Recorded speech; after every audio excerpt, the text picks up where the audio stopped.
We're having some issues with our 39 series machine printing. It has some fuzzy banding on some prints that we've isolated to the exposure section someplace. We've checked all of these belts and the rollers, and everything looks in there looks fine. I know that's a source of banding, is if the advanced section has issues with those belts. But the banding we're getting is very subtle. There's no sharp lines. There's no white edge at the end where the laser was already done exposing and the paper was behind it.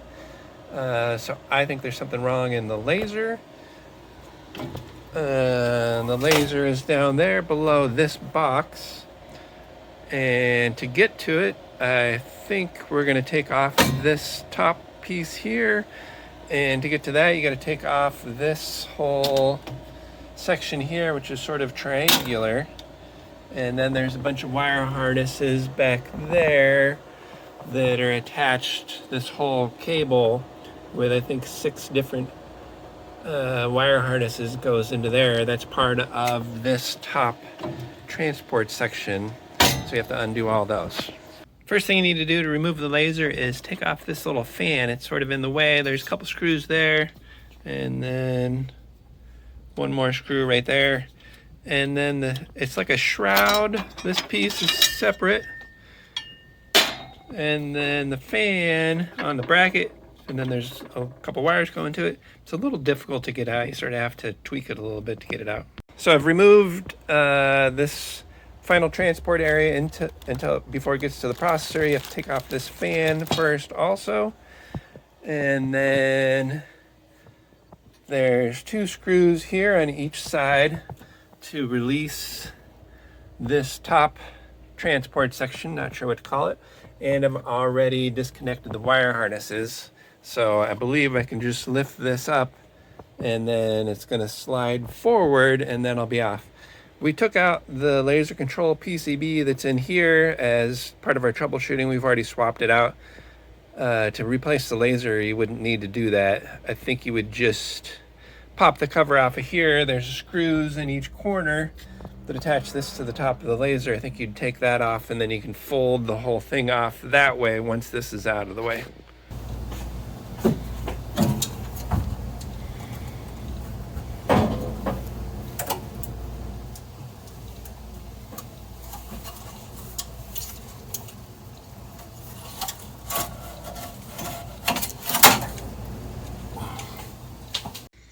So I just took off the top advanced part. Now I'm going to take off this last transport section into the processor. There's a couple hex screws there. On the other machine, when I took the laser off of it, I took this off first by folding the other thing straight up, and clearly this is going to be easier to do it with that part gone. When you take off this part, this is what the wire harnesses are. There's just 2 of them. They're all on this side, so it's relatively easy to get out. They're also long enough so that you can pop it out first and then disconnect the wire harness. So now I've taken off the cover off of the laser control PCB, and you got this little shroud here that's just to protect all the wires. All the wires are right behind this, and it's got 2 screws. You just have to loosen them, and then this will slide up. I think, right, there's a wire, there's a little zip tie on there holding the wires there, so I need to cut that. So here's all the wires for the laser control board. If you follow them, you can tell these first 2 harnesses stay on the machine. And then this whole bunch here disappears, and that's because they're going straight to the laser. And then you also have these 2 thicker wires that are going to the laser along with these 3 RGB connectors. And on the case here, there are a couple of grounding wires. There's one there, and then there's another one back here. And that's interesting. There's a free connector. Maybe I already disconnected that. That's weird. That one doesn't go anywhere. That's interesting. What about that one? Oh. Those were for the paper feed thing. That was the fan. I think that's the only thing I've done. So maybe this is just an extra along with that one. Sort of strange. So I got most of the wires separated out here that are going to the laser, but there's still these last couple thick wires, and those are going to the laser also. So I need to undo these. And on the other one, this thing actually slid all the way off the wires because they're not very thick wires.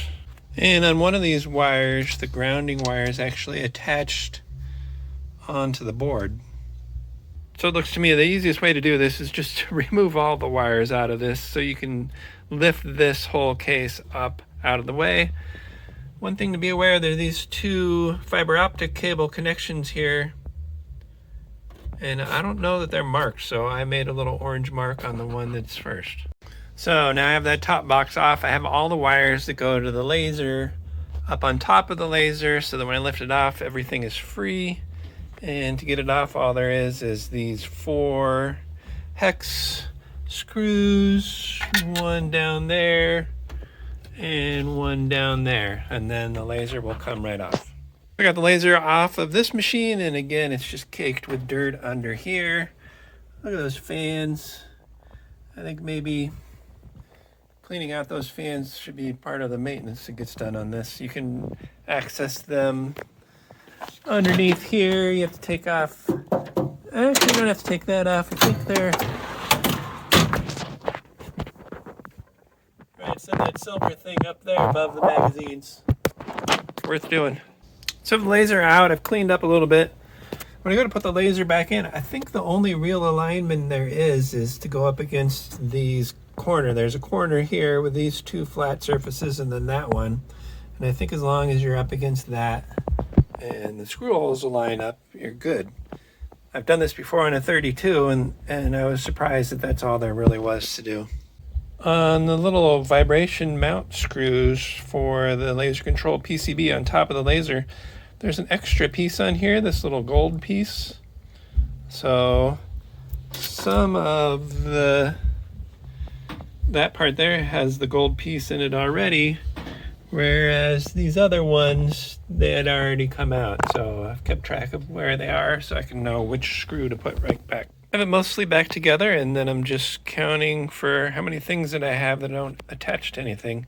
One of them that is a bit of a trick is this one. J1525 apparently doesn't go anywhere. So on the other machine, it's just down there at the bottom by itself. There's this wire that doesn't go anywhere, another one that doesn't go anywhere. On the board itself, every single connection has something in it, except for that one there. Right. So I have it almost back together. I put this the print conveyor back on top, and there's these 2 screws on either side, and it fits on the pin. But when you put it down, you also have to make sure that it fits properly, and I didn't do that. So I can tell it's not going all the way down, so I'm going to loosen the screws and realign it a little bit. So now I've taken off that top piece. It went pretty easy. The wire harness on this side did get stuck on something. I'd already undone these clips, but there's not a lot of room in there, and it's a pretty thick harness, so it sort of got a little caught up on there and had a little trouble getting this pin to release. But it came off pretty easily. There's another little clip on here keeping the harness from moving around, and I think it was sort of stuck right there. When you take off the laser control PCB box, there's these little screws, and when you unscrew it, you get this top rubber thing, little donut, and then there's another little rubber donut. They're sort of vibration things. This donut here fits over that one. So I think this one in here is sort of stuck. Hopefully it's just going to stay in there, and then this other piece fits over it. So it looks like the laser has these 2 large cables connected to it, And I've now removed those from all this wiring to separate them out. That was a little bit difficult. Not too bad though. And then over here, the thing that's really keeping me from flipping this is these wires here, and then there's these black sort of cable tie type things that I think if I undo those, yeah, right, those are attached to the laser also, so somehow I need to get these out with it.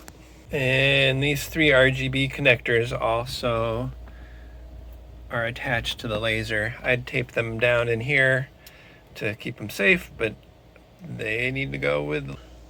And need to unscrew this thing. It's sort of causing too much tension on these wires to allow me to flip it, and now it's mostly loose.